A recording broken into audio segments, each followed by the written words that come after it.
పరశురాముడి దగ్గర కల్కి భగవానుడు సకల విద్యలను నేర్చుకొని కలిని ఎప్పుడు అంతం చేద్దామా అని సిద్ధంగా ఉన్నాడు. దీనితో పాటు బలవంతుడికి ఇంకొంచెం బలం వచ్చినట్లుగా మాహిష్మతి రాజైన విశాఖ రాజు వచ్చి తన సైన్యాన్నంతా కూడా కల్కి భగవానుడికి వెంట ఉండమని ఇచ్చేశాడు. వీటన్నిటి గురించి మనం లాస్ట్ వీడియోలో చూసాం. ఈ రోజు మనం కల్కి భగవానుడి యొక్క వివాహ వేడుక గురించి చూద్దాం.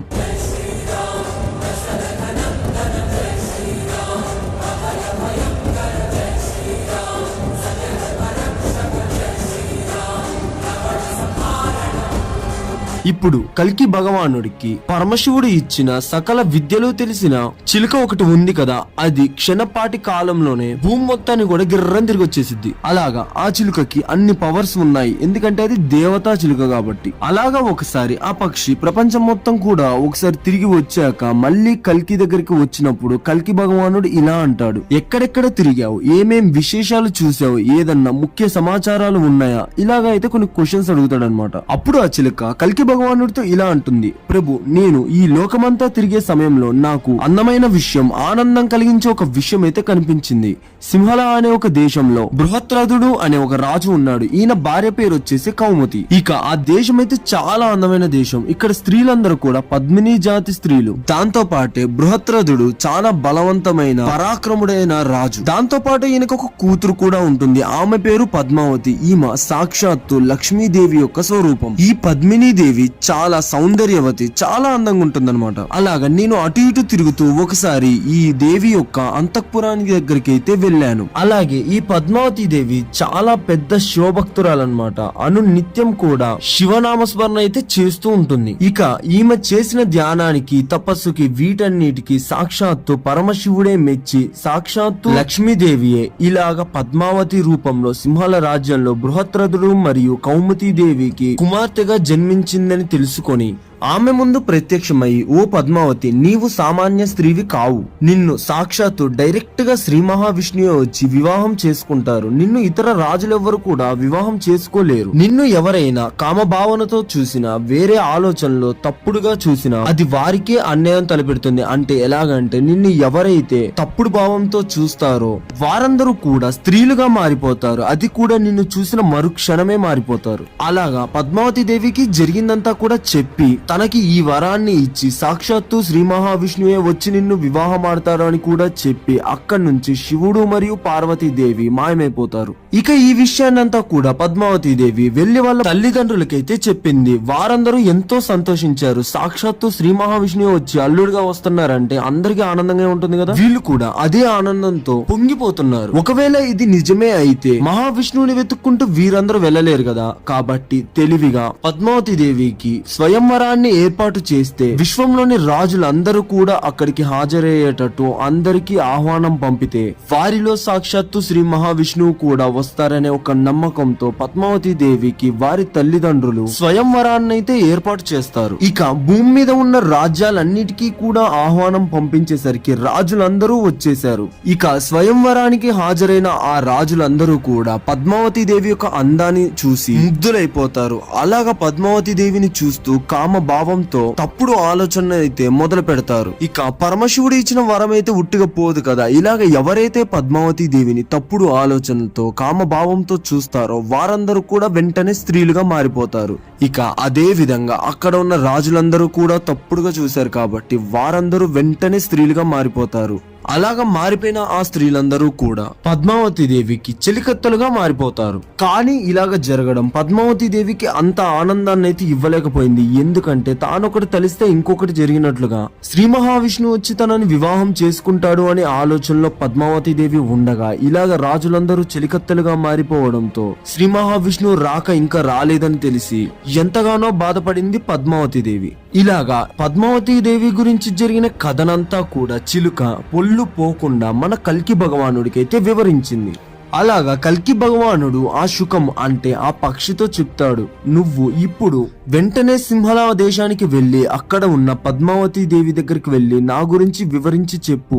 అలాగా చెప్పిన తర్వాత తాను ఏమంటుందో తిరిగి వచ్చి మళ్ళీ నాకు చెప్పు అని కల్కి భగవానుడు ఆ పక్షితో చెప్తాడు. ఇక కల్కి భగవానుడు చెప్పడమే ఆలస్యం అనుకుంటా, వెంటనే చిలుకైతే ఎగిరిపోయిందనమాట. వెళ్లి సింహళ దేశంలో ఉన్న పద్మావతి దేవి దగ్గరికి వెళ్లి ఆ పద్మావతి దేవితో కల్కి భగవానుడి గురించి అంతా చెప్పింది. అప్పుడు పద్మావతి దేవి, నేను కూడా విష్ణుదేవుడి కోసమే చూస్తున్నాను. ఆ విష్ణుదేవుడి కోసమే మా తండ్రి వారు నాకు స్వయంవరాన్ని ఏర్పాటు చేశారు. కానీ ఆ వచ్చిన వారందరూ కూడా నన్ను కామ దృష్టితో చూడడం వల్ల వారందరూ స్త్రీలుగా మారి ఇప్పుడు నాకు చెలికత్తెలుగా ఉన్నారు. అలాగా నేను ఆ విష్ణు భగవానుడి కోసం నిత్యం పూజలు యాగాలు చేస్తూనే ఉన్నాను అని చిలుకతో చెప్పింది పద్మావతి దేవి. అప్పుడు ఆ చిలుక కల్కి భగవానుడే శ్రీ మహావిష్ణువు యొక్క అవతారం అని పద్మావతి దేవికి అర్థమయ్యేటట్టు చెప్పడాని కోసం కల్కి భగవానుడు పుట్టిన శంబల నగరం గురించి, అక్కడ జరిగిన సన్నివేశాల గురించి, అదే కాకుండా కల్కి భగవానుడు పరశురాముడి దగ్గర శిక్షణ తీసుకున్న దాని గురించి, అది కలి యొక్క అంతం కోసమేనని, దానితో పాటు పరమశివుడి దగ్గర నుంచి వరంగా చిలుకని గుర్రాన్ని, దానితో పాటు ఒక రత్నాలతో పొదిగి ఉన్న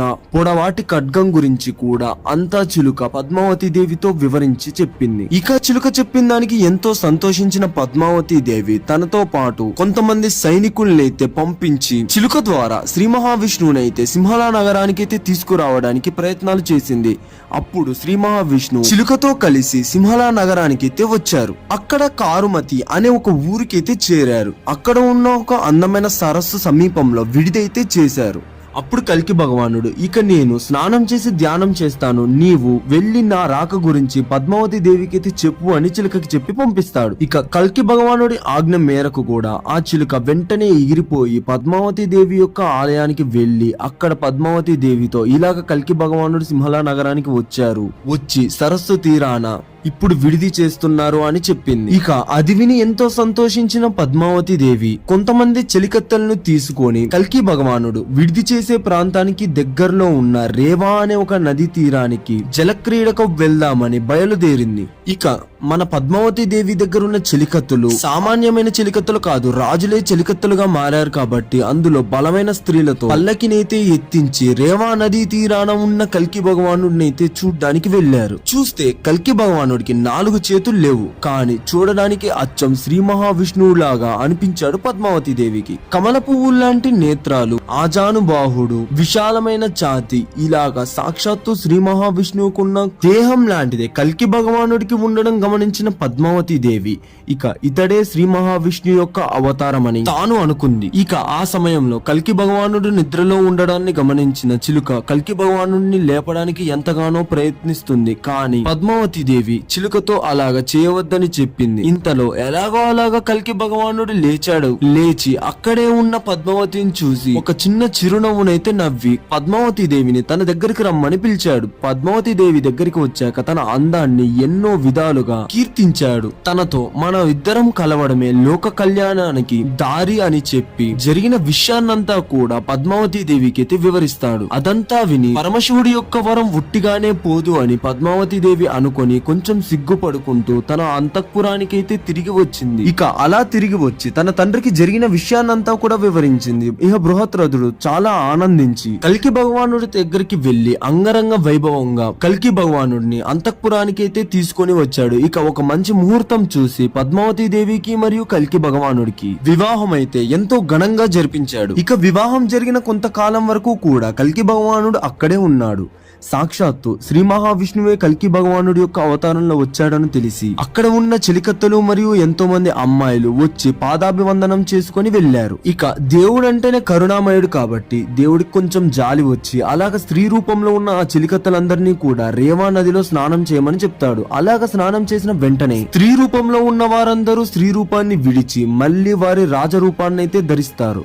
ఇక అది జరిగిన వెంటనే ఆ రాజులందరూ తిరిగి కల్కి భగవానుడి దగ్గరికి వచ్చి అతన్ని పూజించి తనకు జరిగిన కిందటి జన్మ మరియు తన దశావతారాల గురించి అయితే చెప్పి ఎంతగానో కీర్తించారు. ఇక ఇదంతా జరిగిన తర్వాత పద్మావతి దేవిని తీసుకొని కల్కి భగవానుడు శంబల నగరానికి అయితే వచ్చేస్తాడు. అలాగ వచ్చి జైత్రయాత్రకైతే బయలుదేరతాడు. ఇక అలా బయలుదేరిన తర్వాత బుద్ధుల సైన్యంతో భీకరమైన యుద్ధాన్ని చేస్తాడు. ఈ కథంతా కూడా నెక్స్ట్ వీడియోలో అయితే చూద్దాం. వీడియో నచ్చితే లైక్, షేర్, సబ్స్క్రైబ్ చేసుకోవడం అయితే అస్సలు మర్చిపోకండి. ఛానల్లో ఇంట్రెస్టింగ్ టాపిక్స్ ఇంకా చాలా ఉన్నాయి. అండ్ కల్కి సిరీస్ అయితే రోజు రోజు అప్డేట్ చేస్తున్నాను, చూడండి. ఇదే కాకుండా మహాభారతం గురించి కూడా ఇప్పటి వరకు 1 వాల్యూమ్ అయితే అయిపోయింది. అంటే 10 ఎపిసోడ్ల వరకు చెప్పాను. 11వ ఎపిసోడ్ అప్కమింగ్ డేస్ లో వస్తుంది. అసలు ఛానల్లో వచ్చే వీడియోస్ చాలా ఇంట్రెస్టింగ్ గా ఉంటాయి కాబట్టి అర్జెంట్ గా వెళ్ళి ఎక్స్ప్లోర్ చేసేయండి. ఇంకో ఇంట్రెస్టింగ్ టాపిక్ తో మళ్ళీ కలుద్దాం.